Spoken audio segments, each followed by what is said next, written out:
네, 반갑습니다. 좋아요, 구독 꾹꾹 눌러주십시오. 화끈하게 올라갈 수 있는 코인 본격적으로 소개를 시켜드릴 겁니다. 자, 우선 코인 과세가 1년을 늦췄는데 인수위에서 1년 추가 유예 검토를 한다는 소식이 있고요. 이런 부분들이 과연 호재로서 작용을 할 수가 있는지에 대해서 좀 설명을 드리도록 하겠습니다. 자, 먼저 이 윤석열 이 당선인이 이 공약으로서 코인 선정비 후 과세 원칙을 반영을 하겠다라는 그러한 의지가 담겨 있고요. 두 번째, 지금 현재 770만 정도의 이 투자자들의 이 반발을 감안해서 어느 정도 조율을 좀 더 원칙적이면서도 정비를 충분하게 한 이후에 이루어지려고 그렇게 진행을 하고 있습니다. 우선 기본적인 거는 소득이 있는 곳에는 세금을 매기겠다라고 하는 조세 원칙, 이러한 부분들이 있기 때문에 쉽사리 과세에 대한 부분을 추가적인 유예로서 늦추는 것이 쉽지 않은 것도 사실이죠. 근데 이러한 부분들이 계속 나오는 것은 뭐냐? 바로 확실하게 어느 정도 정비를 하고 나서 거기에 맞춰서 그 맞춤형으로 조세를 매기겠다는 겁니다. 자, 결과적으로 이번 신정부에서 원하는 것은 바로 이겁니다. 코인 활성화 정책입니다. 이 코인 활성화 정책을 통해서 매매, 거래 투자자들이 매매를 좀 더 활성화하게, 매매를 자주, 그 다음에 많은 투자자들이 또 코인 매매를 할 수 있게끔 정책적인 기반을 만들어주는 것이고요. 이러한 기반을 토대로 결과적으로 안정적인 이 시장 형성을 하기 위함입니다. 그래서 이러한 코인으로 인해서 투자 보호적인 어떤 조치를 지금 현재는 받을 수가 없죠. 법적인 제도가 전혀 없기 때문에. 자, 그러나 이제 본격적인 이러한 입법 제도를 통해서 투자자들의 어느 정도의 안정성을 국가에서 어느 정도 컨트롤을 좀 할 수 있는 시기가 이제 오게 되고요. 거기에 맞춰서 이런 조세라든지 그죠, 세금을 매기는 이러한 정책들이 하나하나씩 만들어질 겁니다. 자, 그러면 1년 추가 유예를 할 경우에는 아무래도 심리적인 부분에 있어서 좀 더 위축감이 덜하겠죠. 그렇기 때문에 긍정적으로 우리가 바라볼 수가 있는 겁니다. 원래는 올해 1월서부터 연 250만 원을 넘는 가상화폐 양도소득에 대해서 22%의 세율로서 세금을 매길 예정이었죠. 자, 근데 이러한 부분들이 제도적으로 정비가 안 됐기 때문에 추가적인 연장선상에서 이루어졌다라고 여러분들 보시면 되겠고요. 기본적으로 이러한 정책과 맞물려서 이러한 어떤 테마 소스 관련된 이러한 코인들, 굉장히 좀 바닥권에서 강력한 소스를 가지고서 올라가는 코인들이 굉장히 많습니다. 특히나 제가 톡방에서 추천드렸던 진리카 같은 경우에는 무려 짧은 시간 안에 2주 이내에도 100%가 넘는 수익이 발생이 됐습니다. 자, 지금도 굉장히 고점에서 움직임이 활발하게 이루어지고 있고요. 자, 이러한 코인들을 여러분들 받으려고 하면 010-9670-1154 여기로 여러분들 코인이라고 문자 넣어주시면 되겠고요. 자, 우선 최근에 계속해서 나스닥 급락세가 좀 어느 정도 이어졌습니다. 특히 아마존 어닝 쇼크도 있었고, 그 다음에 여러 가지 이슈들이 또 있었죠. 그리고 5월 초 해가지고 FOMC 이런 투자 회의 결과가 또 나오게 되면서 투자의 방향성은 어느 정도 갈피를 잡을 것이다 라고 여러분들 생각이 듭니다. 자, 특히 실내 마스크 해제가 또 좀 핫 이슈로 또 떠올랐고요. 자, 두 번째, 특히 이 신규 감염자 감소에 따른 이 상하이 이 조업 재개가 2차 대상 통보가 또 이루어진 상황입니다. 자, 특히 지금 여러분들이 이번에 코인 매매를 하시면서 주요한 이슈적인 부분들 여러분들 좀 살펴본다면 앞서 말씀드린 대로 지금 5월 5일 목요일이죠. 금리 결정 및 통화 정책 회의 결과가 발표가 나오게 됩니다. 한국 시간으로 새벽 3시입니다. 자, 그리고 3시 30분 이후에는 제롬 파월 연준 의장의 기자회견이 예견이 되어 있습니다. 자, 요 부분이 여러분들 굉장히 중요한 이 핵심 포인트가 되겠다. 요 회의 결과. 자, 지금 최근 코인, 이 비트코인이 38K 부근에서 횡보 장세 하방 경직 구간을 이루어지고 있는데요. 요거를 여러분들 지금 일봉으로 간략하게 좀 한번 살펴볼게요. 자, 지금 현재 요렇단 말이죠. 일봉 지금 현재 지금 이 포지션 자체가 보시면은 이때가 언제죠?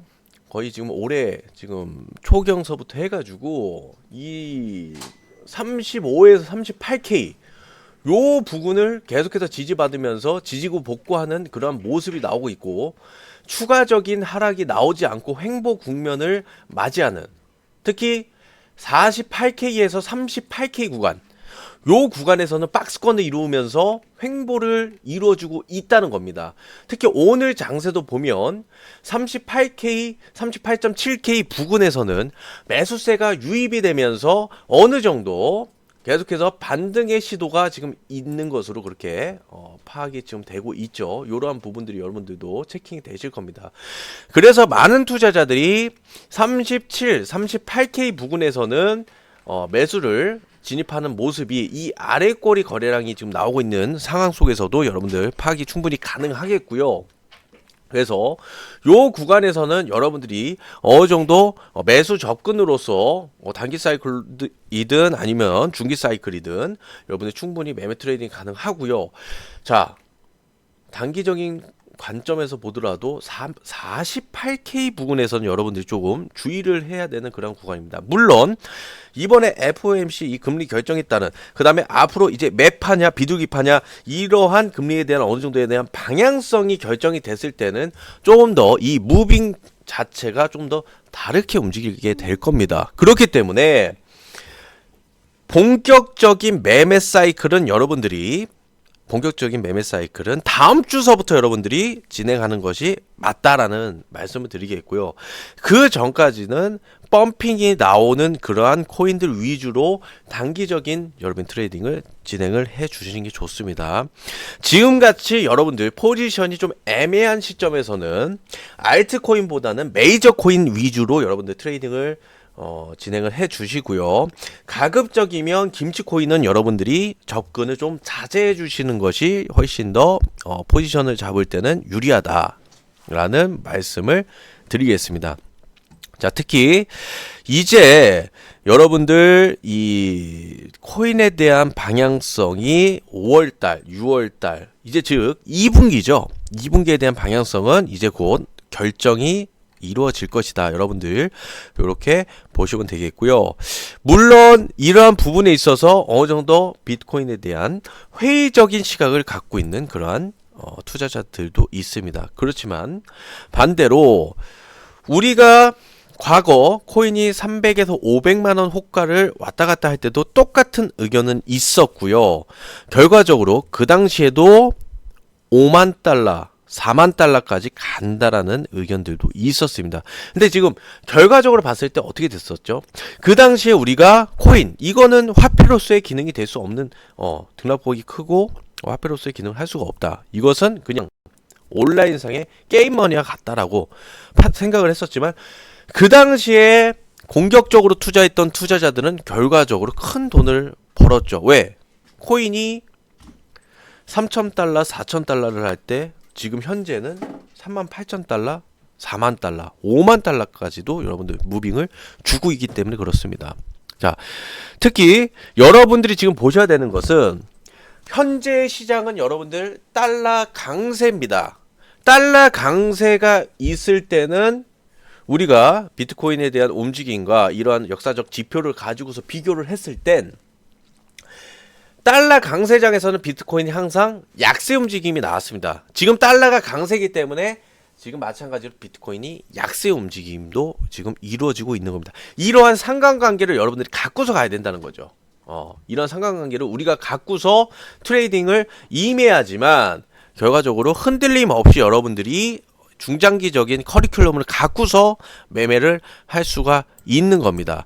물론 뉴욕 이 나스닥 지수는 여러분들 4.2%까지 지금 급락이 좀 나왔었죠. 이러한 부분도 여러분들 영향을 미칠 수밖에 없어요. 그렇지만 이번에 우리가 주목해야 되는 부분은 바로 FOMC 금리 결정, 그 다음에 고용 보고서, 그 다음에 미국의 AMD와 한국 카카오의 실적 발표, 이러한 부분들도 결과적으로 경계감으로써 확대가 되고 있기 때문에 이런 부분들도 우리가 충분히 체킹을 하면서 가야 된다는 겁니다. 특히 달러 강세가 지금 이루어지고 있는 가운데 FOMC에 대한 경계감과 미국의 국채 금리 급등에 따라서 안전자산의 이 선호 심리도 지금 확대가 되고 있습니다. 달러 강세에 따른 외국인의 현 선물 매물 출회도 지수의 부담으로서 지금 이루어지고 있고요. 특히 1분기 실적 발표에 따른 기업별 이 주가 차별화도 아무래도 이런 부분도 비트코인 무빙에 있어서 영향을 줄 수밖에 없다라는 거죠. 그래서 이러한 상관관계와 이러한 상관관계에 맞춰서 과연 알트코인 이것이 먼저 펌핑이 나올 것이냐, 아니면 메이저급 코인 위주의 트레이딩장이 이루어질 것이냐, 이러한 결과적인 중장기적인 모멘텀과 이러한 방향성을 갖고서 접근을 해야지만 여러분들 앞서 말씀드린 대로 진리카와 같은 짧은 시간 안에 2배, 3배의 수익도 여러분들 충분히 이러한 장세 속에서도 낼 수 있다라는 거죠. 그래서 제가 앞서 여러분들께 말씀드린 대로 010-9670-1154 여기로 여러분들 코인이라고 문자를 여러분들이 넣어 주셔야지만, 그래야지만 여러분들 이러한 진리카와 같이 짧은 시간 안에도 펌핑이 나올 수 있는 코인으로 여러분들 계좌 속에 넣어갈 수가 있다는 겁니다. 자, 여러분들이 앞으로에 대한 방향성과 이러한 부분들은 결과적으로 FOMC 회의 결과에 따라서 또 한번 제가 여러분들한테 언급을 해 드릴 거고요. 지금은 앞서 말씀드린 대로 여러분들이 단기적인 매매 트레이딩으로서 짧게 쳐나가야 되는 그러한 시장이지, 여러분들이 지금 시장에서는 어떤 종목을 잡아도 수익을 낼 수 있는 그러한 장세는 아니라는 겁니다. 여러분들의 투자 보호적인 이런 관점에서 봤을 때 결과적으로 지금 시점에서는 이러한 중장기적인 모멘텀과 이러한 재료 소스를 여러분들이 전달을 받고 매매를 했을 때와 안 했을 때의 계좌에 대한 수익률에 대한 차이는 굉장히 크다라는 거죠. 제가 앞서 말씀드린 대로 이 38K 부근에서는 비트코인 매수세가 증가를 하고 있습니다.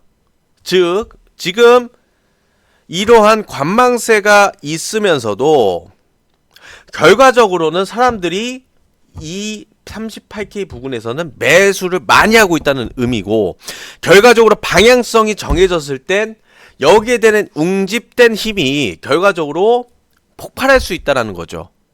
자, 그래서 이 비트코인 가격도 여러분들 미국 증시와 높은 상관 지수를 지금 보이면서 조정이 나왔지만, 이러한 상황 속에서도 비트코인 넷플로우 여러분들 지표를 살펴보시게 되면 코인 시장의 매도 압력은 크게 줄었다라는 거죠. 이게 핵심 포인트라는 겁니다. 비트코인 넷플로우라는 게 뭐냐면 거래소의 비트코인 입금량에서 출금량을 뺀 수치로서 비트코인 입출금 수량을 확인할 수가 있는 겁니다. 즉 매도를 하는 그런 매도량보다도 결과적으로 봤을 때 입금량이 뒤처지지 않는다는 의미겠죠. 곧 거래소의 비트코인 넷플로우 지표가 음수로 나타나면 비트코인의 입금량보다 출금량이 더 많다는 얘기입니다. 현재 넷플로우의 지표는 0 이하로 줄어든 상태입니다. 이것은 거래소에서 외부로 빠져나가는 비트코인이 더 많다는 의미겠죠. 그래서 일단 여러분들이 이러한 부분들도 체킹을 해 가면서 트레이딩을 여러분들이 임해야 된다는 겁니다. 자, 다시금 말씀드리지만 이 금리 결정과 통화정책회의 결과 발표, 즉 5월 5일 어린이날 새벽 3시에 굉장히 큰 폭의 무빙이 있을 겁니다. 이 전후로 해서 여러분들한테 기회는 발생이 될 거고요. 그 기회를 여러분들한테 잡아드리는 그 프로젝트 방으로 여러분들한테 무료로 초빙을 시켜드릴 겁니다. 자, 010-9670-1154 여기로 코인이라고 문자 한 통 보내주시면 되겠습니다.